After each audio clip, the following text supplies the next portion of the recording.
Hi everybody, welcome to Dynamo Sword Channel.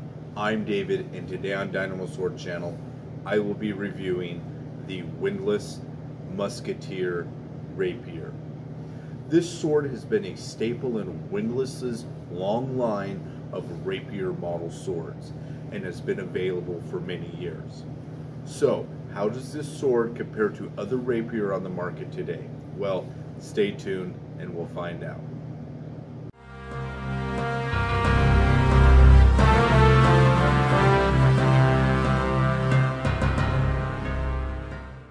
The Windlass Musketeer Rapier is modeled after the civilian rapier of the 16th and 17th centuries.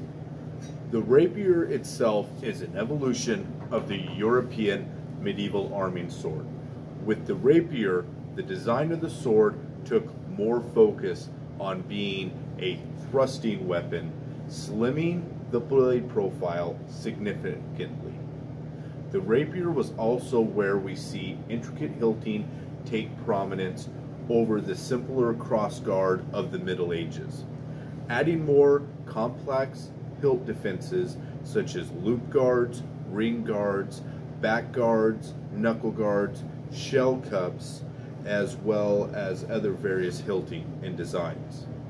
There were various stylizations of these intricate hilts, with many featuring unique design and function depending on its region of use.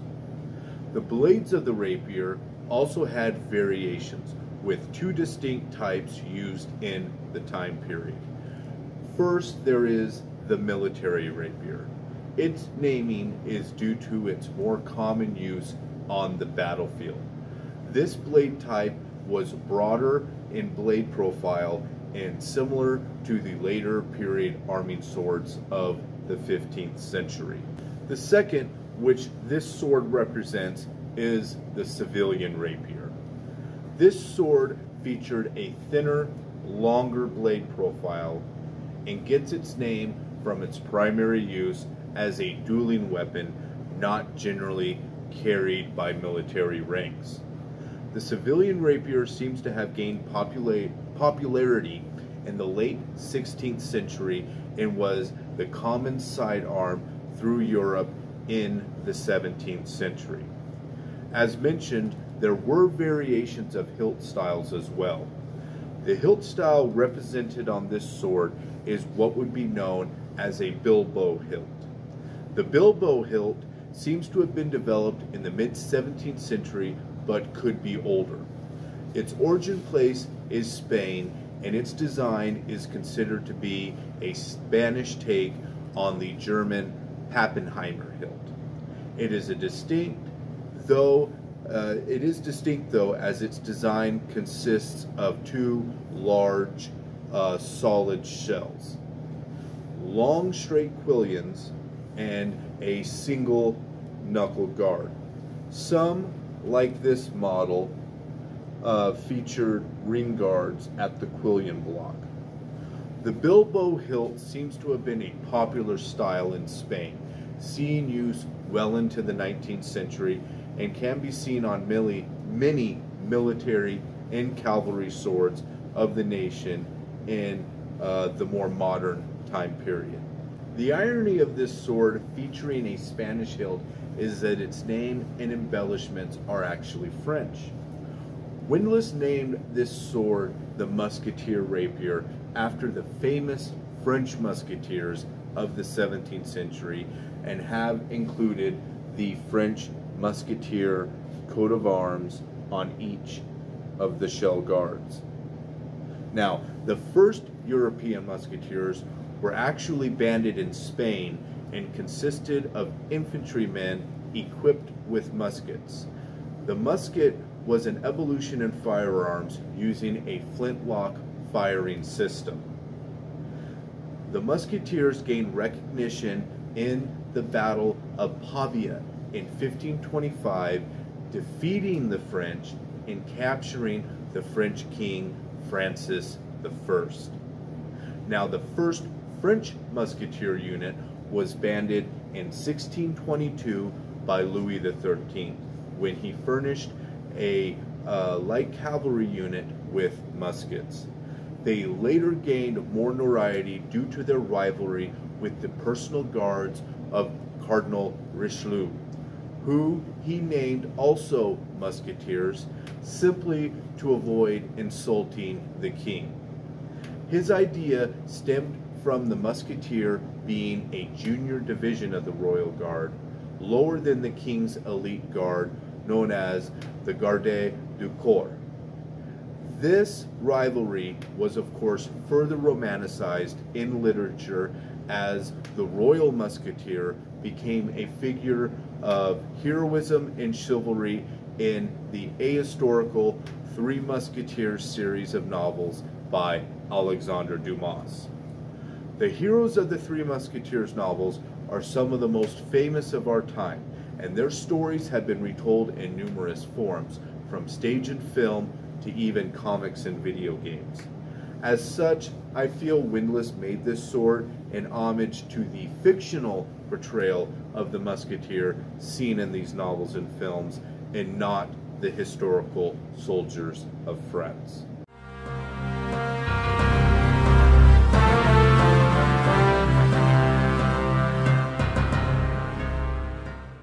Next, let's look at the overall statistics of this sword. So its overall length is 46.5 inches. It has a weight of 2.5 pounds and a point of balance at 2.25 inches from the shell cup. The center of percussion is 25 inches from the hilt. The class, as mentioned, is what is known as a rapier style sword. Now, the blade length is 37.5 inches, and that's to the ricasso here at the shell. The blade width at the ricasso is 1 inch, and that tapers strongly to 1/2 inch at the tip. The material is a 1065 high carbon steel, and the finish is mirrored. The cross section is diamond, and it features a ricasso with triple fullers. The blade type, as we mentioned earlier, would be what is known as a civilian rapier or a dueling rapier. Now, the guard stats or hilt stats are like this. So to start, we'll go with the quillions, and then we'll go around the whole intricate hilt. So the quillion length is 10.25 inches. The external circumference of the shells is 15.5 inches, and the internal circumference is 14.5. The knuckle guard length is 4 inches, with its depth at 2.25 inches. The ring guards at the quillion block are 1.5 inches. The material is a nickel-plated brass, and the style of hilt, as we mentioned as well, is what is known as a bilbo hilt. The handle's total length is 3.25 inches. The handle circumference is 3.125 of an inch. The handle material is wood, and the grip material and finish is a nickel-plated wire with ringlets, as well as fluting of the actual handle. The pommel's total length is 2.25 inches, and that includes the little peen block as well as the lower portion. The material, like the hilt, is a nickel-plated brass. The hilt construction is threaded via the pommel, and the pommel type is a globular style pommel that was popular for intricate hilt rapiers of the time period. Now this sword does come with your standard windlass leather scabbard, dyed blue. It also features a steel throat and chape with frog button that are nickel-plated brass matching the hilt. Surprisingly, this scabbard actually fits surprisingly well. There is very little rattle, and the friction fit, though minimal, does hold the sword moderately well, but will, due to the weight of the hilt, kind of slide out if force is given. Overall, it's a pretty decent windlass scabbard for the type. I'd assume that it tends to friction fit a little better due to the thickness of the ricasso, but it just seems like they did a better job overall kind of finishing the mouth of the scabbard on this scabbard.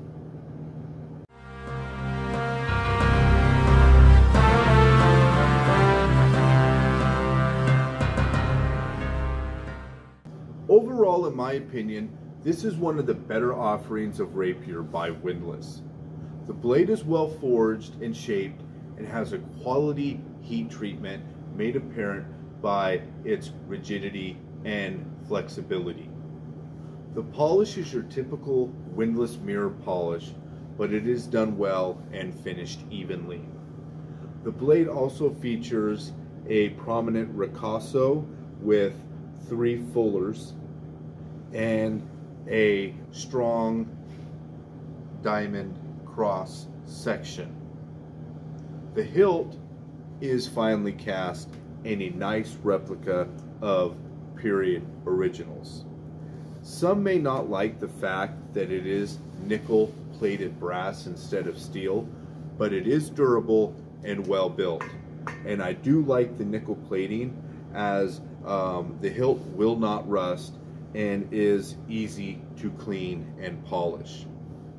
The inner ricasso also features a nickel-plated sleeve, which helps reduce the rusting of the ricasso when you hold the sword in a handshake or fencing grip with your finger over the quillion block. The handle is also very well done and is of good proportion and shape.